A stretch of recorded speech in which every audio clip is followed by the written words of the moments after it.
Letters from a Stoic by Seneca, Letter 20, on practicing what you preach. If you are in good health, and if you think yourself worthy of becoming at last your own master, I am glad, for the credit will be mine, if I can drag you from the floods in which you are being buffeted without hope of emerging. This, however, my dear Lucilius, I ask and beg of you, on your part, that you let wisdom sink into your soul, and test your progress, not by mere speech or writings, but by stoutness of heart and decrease of desire.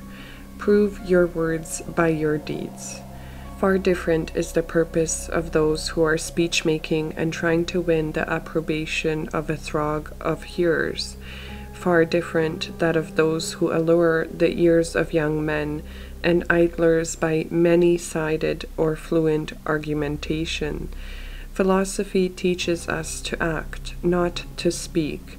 It exacts of every man that he should live according to his own standards, that his life should not be out of harmony with his words, and that, further, his inner life should be of one hue and not out of harmony with all his activities. This, I say, is the highest duty and the highest proof of wisdom, that deed and word should be in accord, that a man should be equal to himself under all conditions, and always the same. But, you reply, who can maintain this standard? Very few, to be sure, but there are some. It is indeed a hard undertaking, and I do not say that the philosopher can always keep the same pace, but he can always travel the same path. Observe yourself, then, and see whether your dress and your house are inconsistent, whether you treat yourself lavishly and your family meanly, whether you eat frugal dinners and yet build luxurious houses. You should lay hold, once for all, upon a single norm to live by, and should regulate your whole life according to this norm. Some men restrict themselves at home, but strunt with swelling port before the public. Such discordance is a fault, and it indicates a wavering mind which cannot yet keep its balance. And I can tell you further whence arise this unsteadiness and disagreement of action and purpose. It is because no man resolves upon what he wishes, and even if he has done so, he does not persist in it, but jumps the track. Not only does he change, but he returns and slips back to the conduct which he has abandoned and abjured. Therefore, to omit the ancient definitions of wisdom, and to include the whole manner of human life, I can be satisfied with the following. What is wisdom? Always desiring the same things, and always refusing the same things. You may be excused from adding the little proviso, that what you wish should be right, since no man can always be satisfied with the same thing, unless it is right.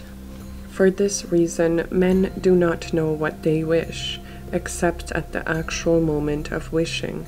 No man ever decides once and for all to desire or to refuse. Judgment varies from day to day, and changes to the opposite, making many a man pass his life in a kind of game. Press on, therefore, as you have begun. Perhaps you will be led to perfection, or to a point which you alone understand is still short of perfection. But what, you say, will become of my crowded household without a household income? If you stop supporting that crowd, it will support itself.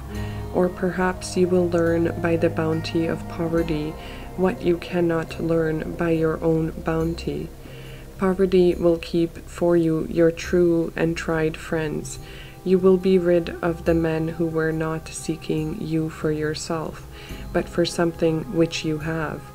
It is not true, however, that you should love poverty, if only for this single reason, that it will show you those by whom you are loved. Oh, when will that time come, when no one shall tell lies to compliment you? Accordingly, let your thoughts, your efforts, your desires help to make you content with your own self and with the goods that spring from yourself, and commit all your other prayers to God's keeping. What happiness could come closer home to you? Bring yourself down to humble conditions, from which you cannot be ejected, and in order that you may do so with great alacrity, the contribution contained in this letter shall refer to that subject. I shall bestow it upon you forthwith.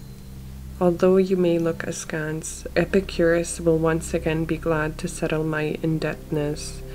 Believe me, your words will be more imposing if you sleep on a cot and wear rags, for in that case you will not be merely saying them, you will be demonstrating their truth.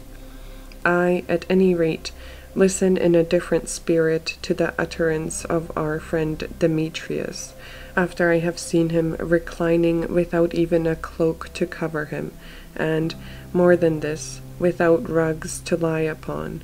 He is not only a teacher of the truth, but a witness to the truth. May not a man, however, despise wealth when it lies in his very pocket. Of course, he also is great-souled, who sees riches heaped up round him, and, after wondering long and deeply because they have come into his possession, smiles, and hears rather than feels that they are his. It means much not to be spoiled by intimacy with riches, and he is truly great who is poor amidst riches. Yes, but I do not know, you say, how the man you speak of will endure poverty if he falls into it suddenly. Nor do I, Epicurus, know whether the poor man you speak of will despise riches, should he suddenly fall into them. Accordingly, in the case of both, it is the mind that must be appraised, and we must investigate whether your man is pleased with his poverty, and whether my man is displeased with his riches. Otherwise the cot-bed and the rags are slight proof of his good intentions, if it has not been made clear that the person concerned endures these trials not from necessity, but from preference. It is the mark, however, of a noble spirit not to precipitate oneself into such things on the ground that they are better, but to practice for them on the ground that they are thus easy to endure.